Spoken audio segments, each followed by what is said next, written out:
Welcome to the deep dive. Today we're digging into finding and keeping love that feels, well, fulfilling. Hmm. We're looking at a set of observations called "Kiriombe Tikanskan." Basically, trying to pull out some useful, actionable stuff for building good, lasting romantic relationships. Yeah, there's so much out there, isn't there? It really helps to boil it down to what actually works for, healthy connections. Okay, so first up, this idea of knowing yourself, Yeah. specifically attachment style. What's the gist of that? Why start there? Well, it's fascinating, really. Our early experiences kind of set a pattern for how we look for closeness or security later on. How so? So knowing your style, maybe you get anxious and need reassurance, or maybe you really value your own space. It Right. helps you understand what you need and maybe choose partners you'll mesh better with. Right. So if you know you're the anxious type, maybe look for someone who's naturally reassuring. Exactly. Or at least Well, be aware of that dynamic. It's about understanding your own patterns first. okay, got it. So it's not about labeling, but understanding. Person. Then the source talks about relationships as like interacting worlds, people having different styles needing closeness versus needing space. How do you manage that without it becoming a constant battle? Yeah, that's a big one. It ties into accepting your partner isn't, you. They have their own world, their own needs. So someone needing space isn't automatically rejecting you. Not necessarily, no. It might just be how they recharge or feel secure. The key is recognizing those differences, respecting them, and trying to find a middle ground. That's where you get more peace. Right. That makes sense. Adapting rather than forcing. Mm-hmm. Okay, building on that Mm-hmm. understanding. Direct communication. The source says, dare to speak what's in your heart.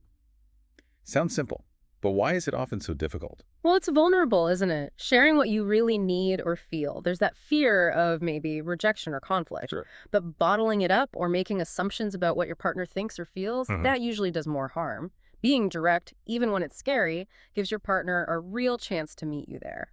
Build a stronger bond, ultimately. So courage in communication is key. Definitely. What about warning signs? The source mentions ignoring red flags, maybe out of fear. What kind of signs are we talking about, and why is facing them so important? It's about noticing patterns. Things that consistently leave you feeling bad or unheard or disrespected, constant criticism, maybe, lack of support. Things you sort of know aren't right deep down. Exactly. Ignoring them might feel easier short term, but you end up investing time and energy into something that might just not be healthy or sustainable.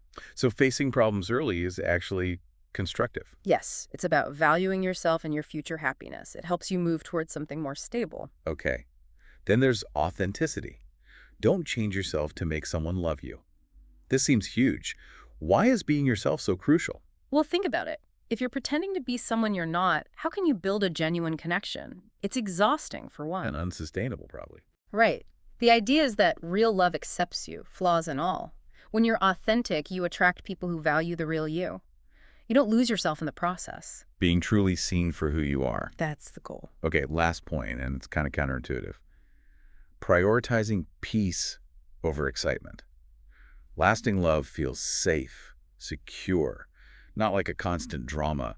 Why is peace better than fireworks in the long run? We often chase that initial spark, that excitement, right? But constant ups and downs, the drama, the uncertainty, it's draining. Yeah, I can see that. A peaceful relationship, one where you feel genuinely safe and supported, where you're not always wondering where you stand, that provides a foundation. It allows for real trust, real contentment. It's a different kind of deep satisfaction than just fleeting A excitement. stable base versus a roller coaster. Pretty much. Someone who makes you feel secure, not constantly questioning your worth or the relationship itself. Okay, so quick wrap up. Know yourself, that attachment style thing. Accept differences. Communicate directly, even when it's hard. Notice those warning signs. Be authentic. Yeah. And maybe aim for peace over constant trauma. Some really solid points there from the Attending Country. Absolutely. And it leads to a good question for everyone listening, doesn't it?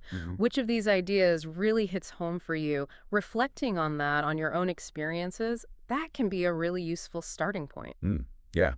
A lot to think about, and like you said, maybe looking more into attachment theory or communication skills could be a next step if something sparked your interest.